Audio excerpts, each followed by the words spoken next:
Howdy, y'all. Hope you're doing well today. Got a little bit of a different video than usual. Not really anything major, even just a neat little thing that I wanted to talk about. I was in Walmart yesterday grabbing a couple things and went through the tool aisle because I always need new inspection mirrors. It's my weekly or every other week ritual, buying a new inspection mirror because I keep breaking them. But anyway, looking on the shelves, and I saw hanging up a familiar sight, fairly familiar, a little bit different though. I think anybody from my generation whoever had to work with tools will remember some very similar looking screwdrivers in your parents or grandparents just around the house tool set. The good old made in USA Craftsman, these plastic handles that feel just a little bit different than other plastics that you've handled. It almost feels like you're sinking your nail into it, but not quite. I don't know. Maybe I was just a weird kid, but I remember this feeling. This feeling. It feels good. It feels good.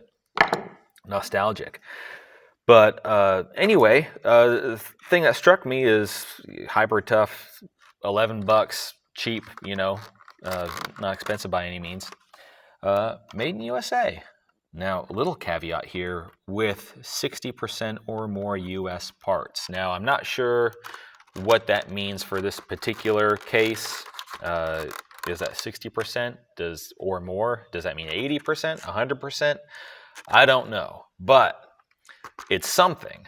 It's something significant, and it's especially significant considering that essentially this same set, same aesthetic and everything. Even it's nostalgic. It's nice to see. Is still being sold by Craftsman for $10 listed at Lowe's when I looked it up. Made in China. Oh boy. So here we are. And as a nation, we're reaching a point due to recent events where that kind of stuff is going to start to matter a little bit more.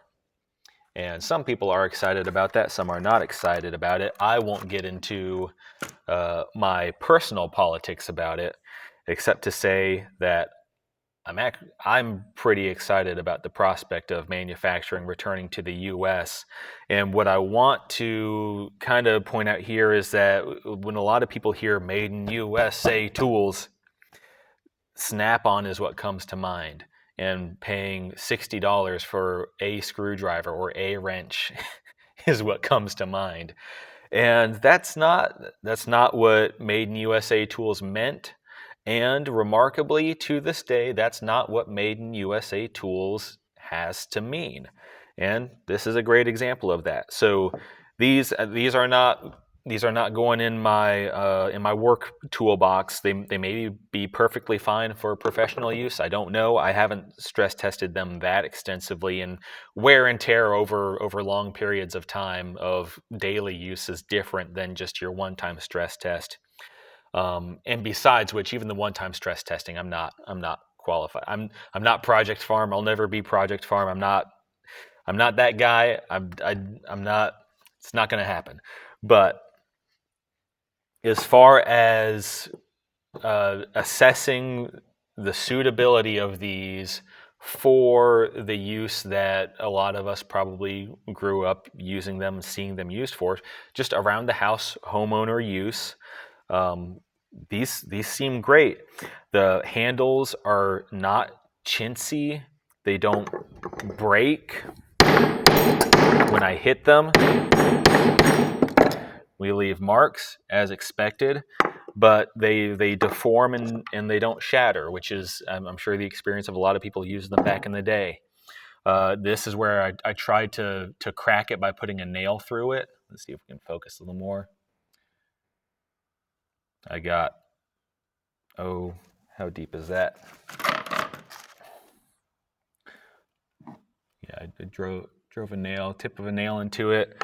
No cracking, just puncturing. It's almost like it's almost like wood kind of, but doesn't even wood I'd say is more more tends to splinter and fragment when you do stuff like that, and it's much stronger, of course. Let's rebuild one of the tests that I did. I should have done this before recording, but let's go for it. Let's look at the quality of the excuse me. All right, first let's bend these back down.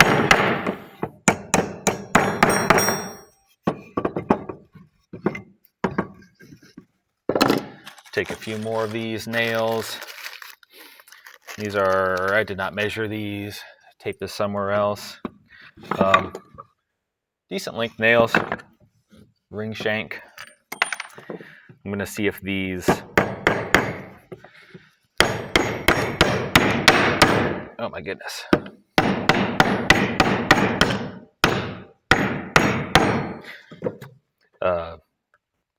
Can you guess? Can you figure out that I'm not a carpenter?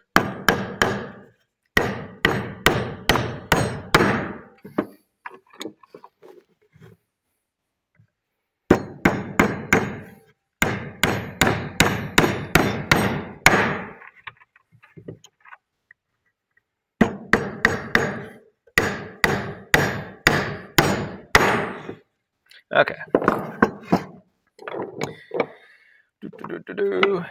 Let's pick our two thinnest ones.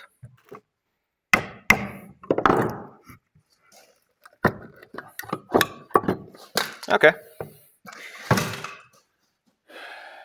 So yeah, homeowner stuff. These will do just fine in terms of the strength of the blade there. I've been messing with some hose clamps around an old ball joint here. I cannot get this big beefy one any tighter. I've been trying to fool with that one. The blade has held up fine. There's little, you can see a little bit of a nick on the corners, but I'm not twisting the blade or anything like that, which is good to know. Same thing with this one. Was also using this quite a bit. Stripped out a couple of these hose clamps, no good anymore. And that's all I really ask of these. If you have to do a dryer vent or something like that. Opened a couple paint cans with them. Now this is much less of obviously much less of a test than prying apart wood, things like that. But nothing to really worry about.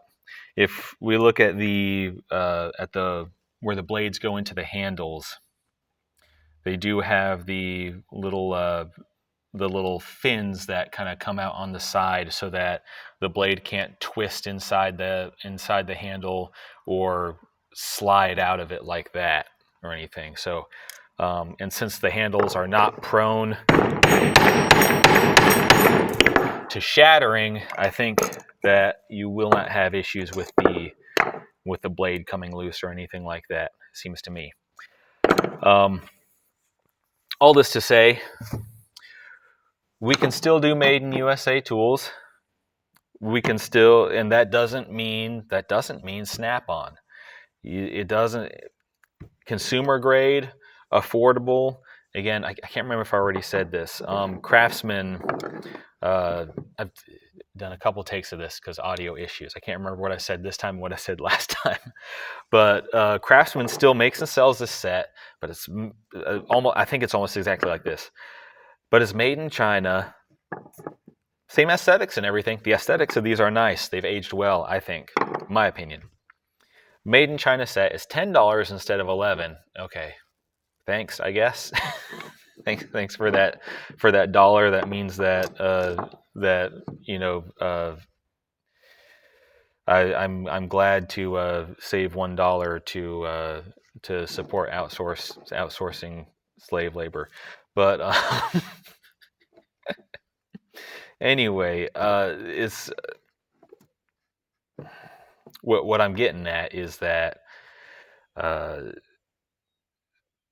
when you look at your $10 made in China, consumer grade screwdriver, and then you think, oh, made in USA? Well, that means Snap-on. You pay $50, $60, $70 per screwdriver.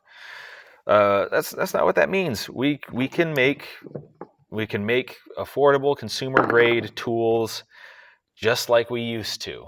It's not all Snap-on. It's not all the really big guys. And I think that I think that bodes well. I think we certainly have the ability as a nation to do this, to bring some stuff back, and a lot of that stuff is already here. So this video is not sponsored by Walmart. It's not sponsored by whatever manufacturer is responsible for making these. It's not sponsored by United States Steel or the Trump campaign or anything like that. I just saw, hey, these are at Walmart.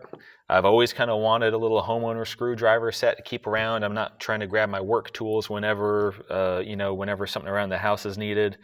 And hey, these fit the bill. And it's nice to think that, like I did, my kids are going to grow up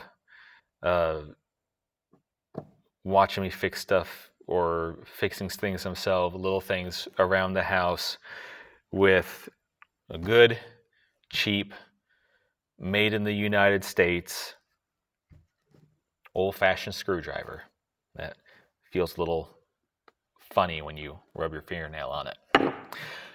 Anyway, that's all for now. I hope you all have a lovely day, and that's all. Thank you for watching.